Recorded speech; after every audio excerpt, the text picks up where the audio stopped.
How are you? You know, Okay? great. Everything's good. As it gets closer to the fight date, we know fighters are usually antsy, ready to get in the ring, ready to get this over with, trying to make weight. Does your personality shift during this time, especially with the magnitude of this fight? Not really, to be honest with you. Obviously, the longer the week goes on, you kind of just want to get it done with. You just want to. The minute you arrive at the fight week, you kind of in fight mode. So you just want to get on with it. But I've got a good team around me. I've got three brothers. We always laugh and joke and take my mind off boxing. I've always felt I've got that good balance where I can switch off away from the fight, and then I know when to switch on when it's time to train and time to do stuff. And fight night, I know when to switch on. But I've always felt it's important to switch off as well. You can't be thinking about the fight 24/7. It's mentally exhausting and mentally tired, and so I've always found over the years I've kind of got that good balance. I know when to switch on and when to switch off. That's good to know. That's good stuff. Now, but it is a fight at the end of the day, and I want to know. And you're very respectful, so I know you always give these great, respectful answers. But when you envision the fight, do you envision yourself knocking Canelo out? Yeah, seriously. Yeah, most definitely. I think you've got to. I've always said I believe in my own power. I believe I can hurt anyone in the world at 168, and that doesn't change just because Canelo Alvarez steps up to the division. So I know he's a good fighter. I know he's shown a great chin previously. He's done 24 rounds with Triple G, but I'm a big 168. I'm confident in my own power.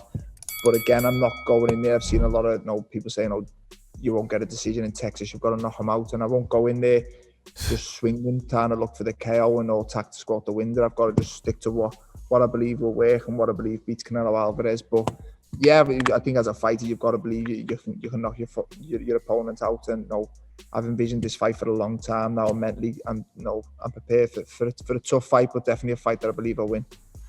Okay. Thanks. For those just tuning in, Callum Smith on the line with us. Callum, we were looking at the footage of the first face-off, right? It's gone viral with the size difference between you and Canelo, right? No question about that. So everybody's looking at it from Canelo's perspective. Wow, he is so much bigger than Canelo. How's Canelo going to deal with this?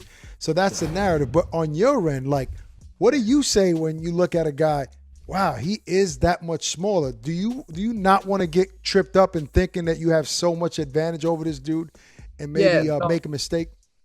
Yeah, exactly. Listen, I've got a big size advantage, but it's not everything. If you look at that, you think, no, it should be a walk in the park for me. But the small fighters, Canelo Alvarez, he obviously, he's short. It's not the first time he's give height away. This may be the most he's give away, but he's good at, closing space down, getting inside, and I'm sure he'll be trying to do that against me. So, listen, his ability's always made up for his lack in size. I just believe this time, a bit like we've seen with Lomachenko, Lopez, there's only so much size your ability can make up for, and sooner or later you meet a fighter who's just that little bit too good with ability, who can just stop you getting your best game off, and I believe that'll be the case this weekend.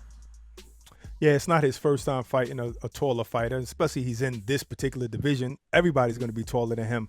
But when people see the height difference, they automatically compare you to Rocky Fielding.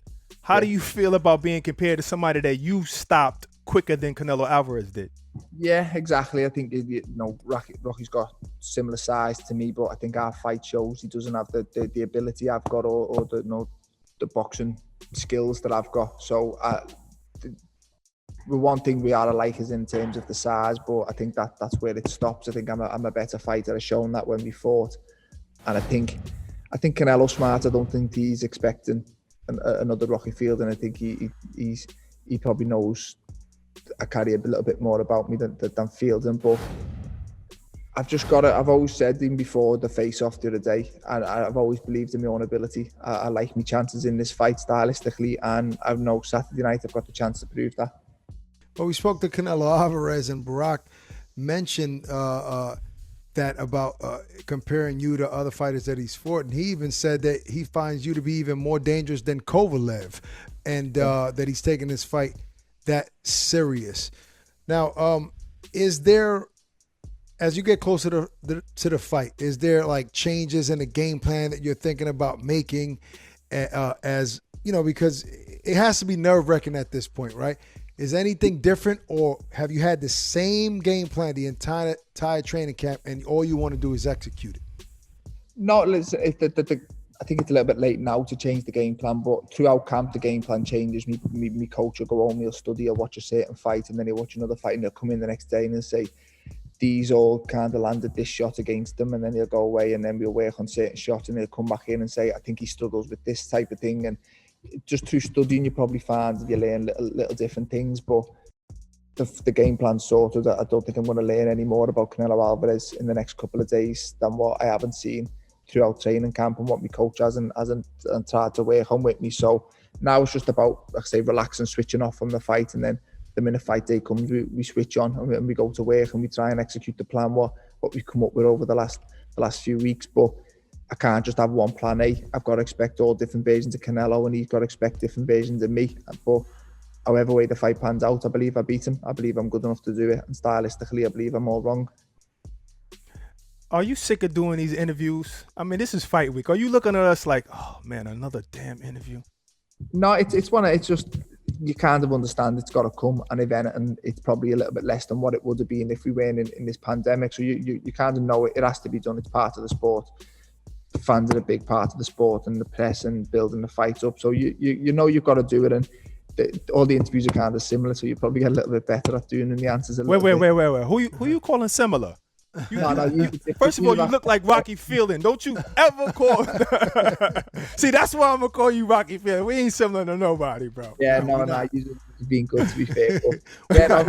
We got a different little sauce, man.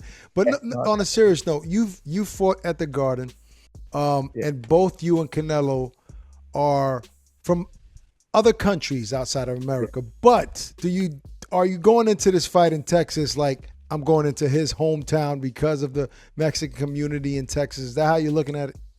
Yeah, most definitely. Listen, I'm the champion in this fight, but I feel like the challenger. I feel like I'm going into my opponent's backyard. But all that motivates me. It doesn't bother me. It's I'd have fought Canelo anywhere in the world. It's just it's a fight that I've wanted, and it's an old cliche. But the minute the bell goes, we could be anywhere in the world, and you're just fully focused on the job and the task at hand. And I'm looking forward to it. I'm pleased we've got some fans back, even though they will all be for Canelo. It's good to have some form of noise in the arena. I think it would have been a shame to have such a big fight with no crowd behind closed doors. I think it would have been a shame. So I'm pleased we have got crowds back, and hopefully this is the start of getting more and more back in the future. Well, how badly do you want to avenge your brother's loss? I mean, if you beat Canelo afterwards, are you just going to look at your brother? You guys are going to stare at each other for like 5 minutes?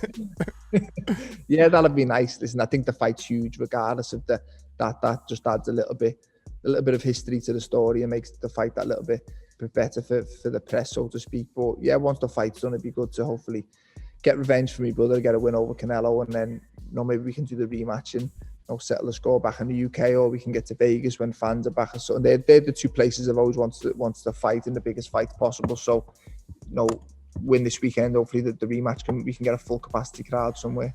Would that mean you're better than your brother? Because I'm sure you probably got some rivalry there. You said it. I'm not going to say it. But yeah, no, we have plenty of rivalry between each other. But I'm sure they'd be supporting me massively this weekend. Canelo told us that if he should get past you, that he's ready to make those crossover fights against the PBC guys. They have two very popular 168-pounders in David Benavidez and Caleb Plant, right? And I know, you're going to give me the answer that you want to unify the division, right? You want to fight the top guys. But give me a name. Which one of those guys do you have more of or more eager to fight between Caleb Plant and David Benavidez? It's difficult because I don't know either of them personally. So at the minute, Plant's the only one with the belt. So Plant probably makes a little bit more sense. But right. I've always felt me and Benavidez stylistically would be a great fight to watch. He's tall, he can fight, he's exciting. Yes. And it's unfortunate he has lost his belt, but I do believe he's good enough to get one. Whether him and Plant fight in the meantime, I'm not too sure. But they're two great fighters and two fighters, as I always said, I'm happily open to fighting. But I just think at the minute Plant makes the more sense because, I say, he does still have his title. Who's the better fighter out of those two? The tough one. I think Plant's probably got the more skills. He's a slick mover. He's a tough fighter. Whereas I think Benavidez is a bit more spiteful, carries more power, doesn't have the movement that Plant has. And I'd like to see them. Been talking them fighting each other for a long time. I think there's a bit of bad blood between them. I'd like to see it. I think it's a good genuine 50-50, and hopefully, well, now David lost his title, he may go and challenge Caleb for his one. And that way, you only have to fight one of them. Let them finish off each other, and then you just got to fight one. You think wins that one? Exactly. All right. We need to get your opinion on Ryan Garcia and Luke Campbell. We know you Brits stick with one another always, regardless of the fact. But how excited are you to watch that fight, Ryan Garcia and Luke Campbell? Who wins? Yeah, it's a really good fight. Obviously, I was on the amateur setup with Campbell. I know when he won his Olympic gold, he's a very, very good fighter, and he's tough to beat, and he's experienced. He's had some good fights against Lomachenko, Linares, and I think he made him a better fighter. I think just a lot of the question marks are over Garcia. Is he as good as they're saying he is? He hasn't really had a test yet. He could be. If he beats Campbell, then no, he's legit. He's a really good fighter, but at the minute he's huge on Instagram, and he trains with Canelo, but I don't think we've actually seen him in with a fighter as good as Luke Campbell yet. So I think we all know the level of Campbell's at. I think the question marks are on how good Ryan Garcia is, and I think we will see that in the fight with Campbell. We'll see how good he actually is. Well, appreciate you taking the time. Big fight ahead of you on Saturday. We'll be tuned in. Good luck, and congrats again, man. Take it easy. Stay safe. Thank you very much.